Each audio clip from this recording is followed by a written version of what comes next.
Hey everyone, Jennifer with the Butcher team. Should you rent or buy in 2018?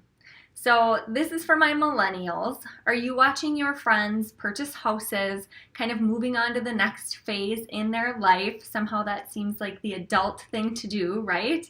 And do you find yourself wondering, should I buy a house this year or should I continue to rent? So here's some information.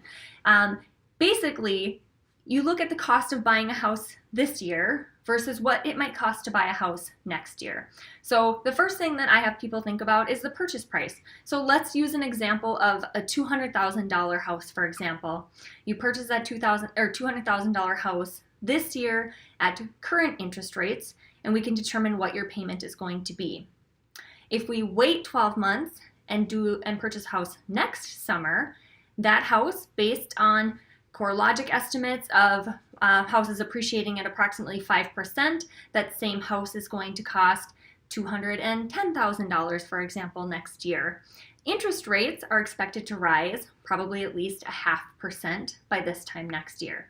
So that same $200,000 house next year is going to cost you about $110 to $120 more a month next year than this year.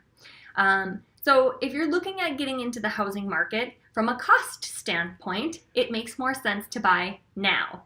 However, I also tell people to really think about where you're at in life and what at least your short-term goals are. So let's say, for example, you work for a big corporate company and you're going for a promotion that would make you move out of state. That it might be a really good idea to rent then until you can see if you might be moving, because you don't necessarily want to buy a house now and then have to sell it a year or two later. Most people will purchase their home and be there for at least 5 years. So is it a great time to buy? We think so, but give us a call and we'll help you walk through the process and see if now or later is better for you. Thanks.